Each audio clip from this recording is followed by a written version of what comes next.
പന്തളം കൂരമ്പാല മാതാ അമൃതാനന്ദമയി മഠം ആശ്രമത്തിൽ സദ്ഗുരു മാതാ അമൃതാനന്ദമയി ദേവി വിളക്ക് തെളിയിച്ച് ധന്യമാക്കിയതിന്റെ 13ാമത് വാർഷികാഘോഷം നടത്തി. ആഘോഷത്തോടനുബന്ധിച്ച് വിവിധ പൂജകളും ഹോമത്തിലും നിരവധി ഭക്തർ പങ്കെടുത്തു.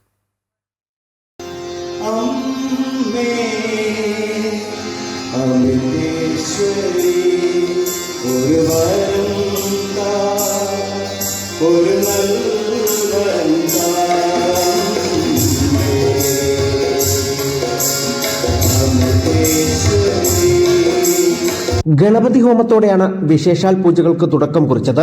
തുടർന്ന് ലളിതാ സഹസ്രനാമാർച്ചനയും ബ്രഹ്മചാരിണി അഭിമന്യാമൃത ചൈതന്യയുടെ നേതൃത്വത്തിൽ പാദുകപൂജ, ബ്രഹ്മചാരിണി കൃപാമൃത ചൈതന്യയുടെ നേതൃത്വത്തിൽ ശിവശക്തി ഹോമം, ബ്രഹ്മചാരിണി സാത്വികാമൃത ചൈതന്യയുടെ നേതൃത്വത്തിൽ മഹാസർവൈശ്വര്യ പൂജ സത്സംഗവും നടന്നു.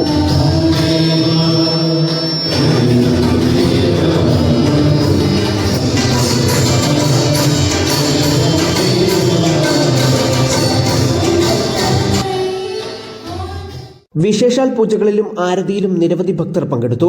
പ്രസാദ വിതരണം, അമൃതഭോജനം എന്നിവയോടെയാണ് ചടങ്ങുകൾക്ക് പരിസമാപ്തിയായത്. അമൃത ന്യൂസ്, പത്തനംതിട്ട.